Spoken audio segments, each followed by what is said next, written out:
Assalamualaikum warahmatullahi wabarakatuh. Kami dari kelompok 3 akan menyampaikan hasil diskusi kami, yaitu tetes telinga clotrimazole. Berikut anggota kelompok 3, yaitu ada Ulil Mujidah, Anisya Alfanura, Tari Aprisya Putri, Endah Wahyu Murdiani, Amelia, Rizka Nikmatul Azkiyah, Rizka Silvia Maharani, Ade Agung Syah, Kintan Nezalia, dan Diana Ayu Nurhalimah.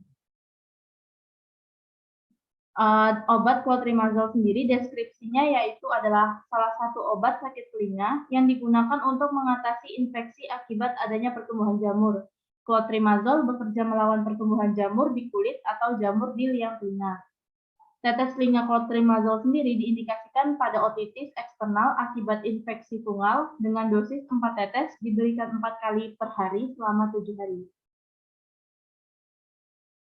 Berikut adalah outline yang akan kami bahas, yaitu yang pertama ada formula obat tetes telinga clotrimazole, kemudian ada monografi dari bahan dan zat aktifnya, kemudian cara pembuatannya, dan yang terakhir yaitu evaluasinya. Evaluasi sediaan obat tetes telinga clotrimazole.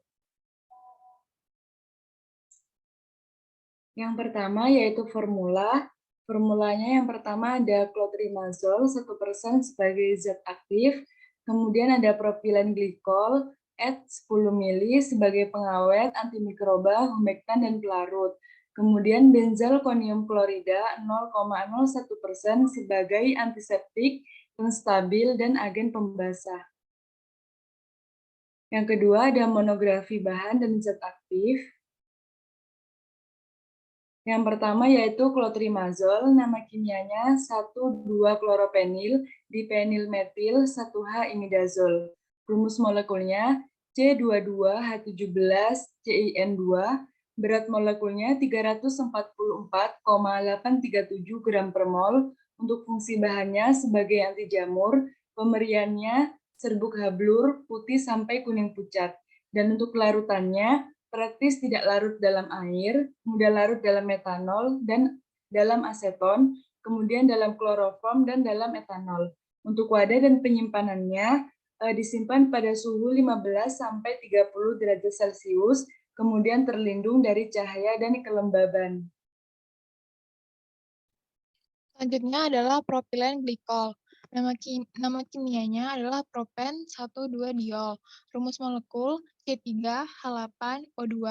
Berat molekul 344,837 gram per mol. Berfungsi sebagai pengawet antimikroba, disinfektan, humektan, pelarut, dan agen penstabil.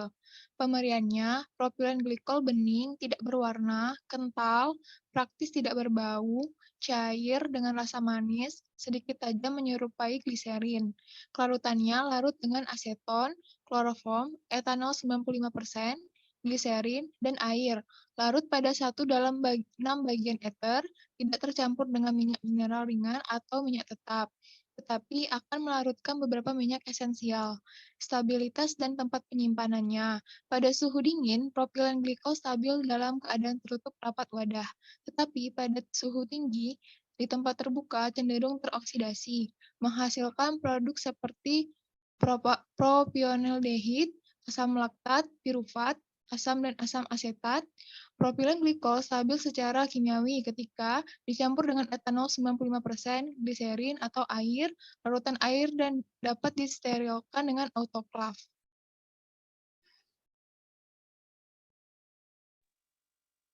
Monografi selanjutnya benzalkonium klorida. Nama kimianya alkil dimetil penilmetil amonium klorida. Kemudian rumus molekulnya C27H42NO2 Cl atau C27H42ClNO2. Untuk berat molekulnya rata-rata 360 gram per mol. Fungsi bahannya sebagai antiseptik, penstabil, dan agen pembasah. Pemberiannya berwarna putih atau kekuningan, putih kekuningan, kemudian berbentuk serbuk armov, gel tebal atau serpihan gelatin, bersifat higroskopis, bersabun saat disentuh, dan memiliki bau aromatik ringan dan rasanya sangat pahit. Untuk larutannya praktis tidak larut dalam eter, sangat larut dalam aseton, etanol 95%, metanol, propanol, dan air. Untuk stabilitas dan tempat penyimpanannya, benzalkonium klorida bersifat higroskopis dan dapat dipengaruhi oleh cahaya, udara, dan logam.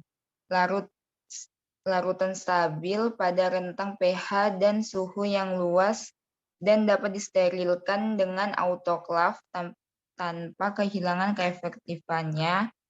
Solusi dapat disimpan untuk waktu yang lama pada suhu kamar. Larutan encer yang disimpan dalam polivinil klorida atau poliuretan wadah busa dapat kehilangan aktivitas antimikroba. Bahan curah harus disimpan dalam wadah kedap udara, terlindungi dari cahaya dan kontak dengan logam di tempat yang sejuk dan kering. Lalu cara pembuatan. Next, perhitungan bahan yang pertama clotrimazole 1 gram per 100 ml dikali dengan 10 ml sama dengan 0,1 gram. Lalu yang kedua benzalkonium klorida 0,1 gram per 100 ml dikali 10 ml sama dengan 0,001 gram. Yang terakhir propilen glikol at 10 ml.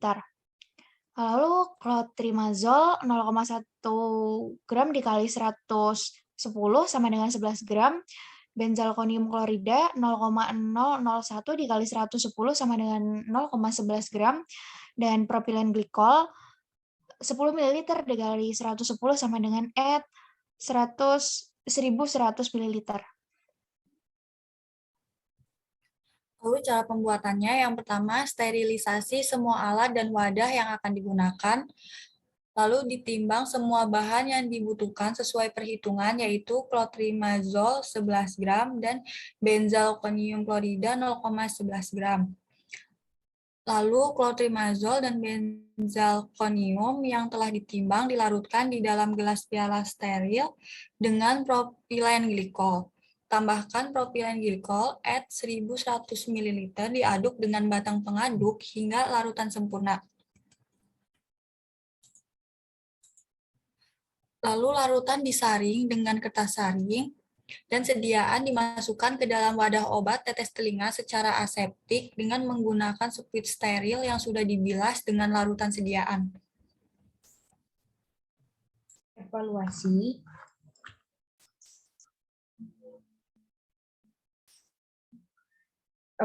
Evaluasi ada uji sterilisasi, uji penerapan pH sediaan, uji partikulat, uji volume terpindahkan, uji kebocoran, dan penetapan kejernihan. Uji sterilisasi dilaksanakan pada kondisi aseptik. Untuk mencapai kondisi tersebut, lingkungan pengujian harus dibuat sama seperti ketika uji sterilitas dilakukan. Setelah isi wadah atau isi beberapa wadah yang diuji disaring melalui membran, tambahkan inokulum dari sejumlah kecil mikroba atau viabel tidak lebih dari 100 koloni ke dalam pembilas steril terakhir yang digunakan untuk membilas penyaring. Selanjutnya untuk penetapan pH sediaan yaitu pengujian menggunakan pH meter. Terus uji partikulat. Partikel pengukur cairan dihitung dengan sistem elektronik yang dilengkapi sensor cahaya redup atau dilihat dengan latar belakang hitam. Selanjutnya yaitu uji volume terpindahkan, pengukuran jumlah sediaan yang dikemas dalam wadah sediaan dosis ganda. Jika sediaan tersebut dikeluarkan dari wadah aslinya akan memberikan jumlah yang sesuai seperti yang tercantum dalam etiket. Lalu ada uji kebocoran yaitu wadah takaran tunggal yang masih panas setelah selesai disterilkan dimasukkan ke dalam wadah larutan metilen biru 0,1%.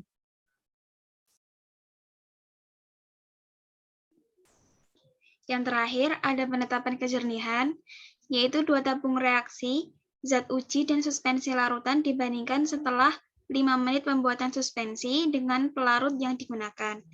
Latar belakang cahaya hitam berdifusi tegak lurus ke arah bawah tabung. Demikian presentasi dari kelompok kami, lebih dan kurangnya kami mohon maaf. Wassalamualaikum warahmatullahi wabarakatuh.